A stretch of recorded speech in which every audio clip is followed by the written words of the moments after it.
Baik, Assalamualaikum warahmatullahi wabarakatuh. Di sini kami kelompok 17 dengan saya Irwanda Saputra dengan NIM akhiran 245. Saya Vio Yonel Rodiansa dengan NIM 224. Di sini kami akan mempresentasikan hasil dari review 2 jurnal kami dengan judul Iceberg Effect dalam bisnis. Oke, yang pertama. Pengertian umum, teori gunung es atau iceberg model merupakan kerangka kerja taksonomi yang dirancang untuk membedakan berbagai pendekatan dalam memahami fenomena perubahan melalui 3 tingkatan kedalaman yang saling melengkapi. Model ini menggunakan metafora gunung es untuk menggambarkan transisi dari pemahaman permukaan yang bersifat simbolis atau objektifikasi menuju fase distingsi yang membandingkan keadaan antar waktu hingga ke tingkat terdalam, yaitu pengungkapan yang membongkar mekanisme interaksi kompleks di balik proses tersebut.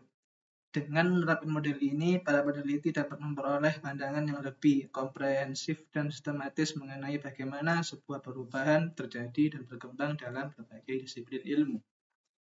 Kemudian pendapat ahli menurut Mahringer dengan teman-temannya di jurnal menyebutkan bahwa ketiga tingkat dalam model gunung es, objektifikasi, distingsi, dan pengungkapan tidak boleh dianggap berdiri sendiri atau saling eksklusif, melainkan harus digunakan secara bersinergi dan saling melengkapi.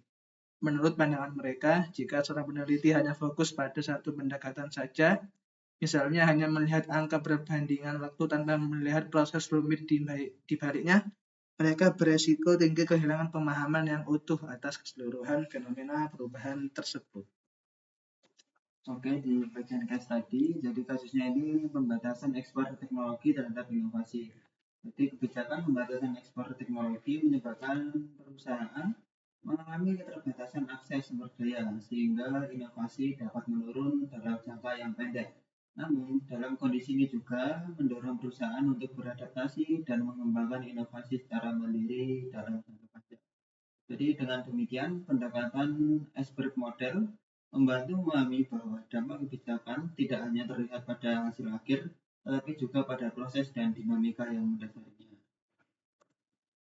Yang pertama, diidentifikasi masalah. Yang pertama, ketidakpastian dalam kebijakan ekonomi terhadap inovasi perusahaan. Jadi kebijakan seperti pembatasan ekspor tadi dan regulasi perdagangan dapat berdampak berbeda terhadap inovasi, baik menghambat maupun mendorong perusahaan untuk berinovasi secara mandiri. Yang kedua, perbedaan cara pandang dalam memahami konsep perubahan. Jadi perubahan yang dipahami dengan berbagai pendekatan, mulai dari hasil akhir hingga proses dinamis, sehingga belum ada keseragaman dalam analisis. Yang ketiga, kompleksitas perubahan global belum didukung model yang komprehensif. Perubahan yang melibatkan berbagai aspek masih sulit dianalisa, sehingga secara menyeluruh karena keterbatasan model yang ada. Selanjutnya di keempat, kesenjangan antara teori perubahan dan kondisi nyata di industri. Teori yang ada belum sepenuhnya mampu menjelaskan bagaimana fenomena perubahan di dunia industri secara langsung. Jadi penanggulangannya yang pertama, menyusun kebijakan yang adaptif dan mendukung inovasi pemerintah. Perlu merancang kebijakan ekonomi yang lebih fleksibel dan tidak menghambat akses teknologi sehingga perusahaan tetap dapat berinovasi secara optimal dalam berbagai kondisi. Kemudian yang kedua, mengintegrasikan berbagai pendekatan dalam memahami perubahan. Jadi diperlukan pendekatan yang menggabungkan hasil, proses, dan dinamika perubahan agar analisis menjadi lebih utuh dan tidak terfokus pada satu sudut pandang saja. Kemudian yang ketiga, mengembangkan model analisis yang komprehensif.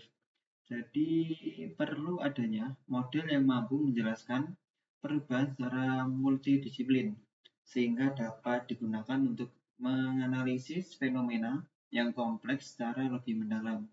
Kemudian yang keempat, menjembatani teori dengan praktik di industri.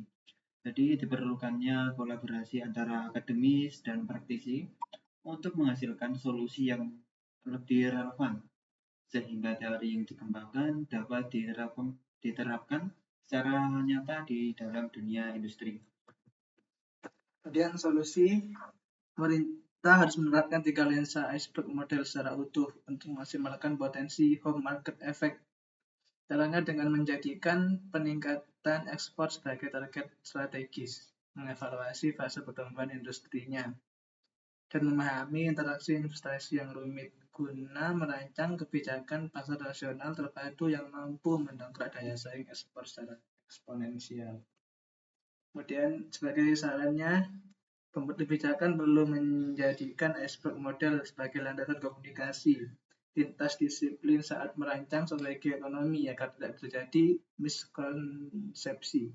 Secara praktis, pemerintah disarankan untuk fokus memberikan insentif inovasi R&D pada industri padat pengetahuan, membongkar hambatan regulasi untuk mengintegrasikan pasar nasional, serta merancang strategi ekspor yang adaptif terhadap karakteristik spesifik pasar di negara tujuannya. Jadi selanjutnya di kesimpulannya, jadi besarnya pasar domestik atau megamarket terbukti secara non-linear mampu mendongkrak daya saing ekspor manufaktur secara eksponensial.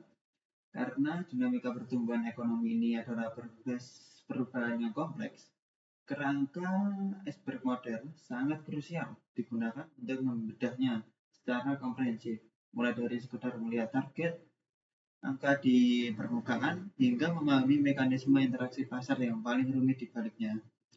Kemudian daftar pustaka yang kami pakai dengan judul Non-Linear Home Market Effect in Mega Market yang ditulis oleh Deng Xie dan kawan-kawan, dan juga jurnal yang kedua dengan judul The Iceberg Model of Cheng Dynamics Differential dan lain-lain yang ditulis oleh Maringer C dan kawan-kawannya. Sekian presentasi dari kelompok kami, kelompok 17. Jika ada salah kata, mohon dimaafkan. Assalamualaikum warahmatullahi wabarakatuh.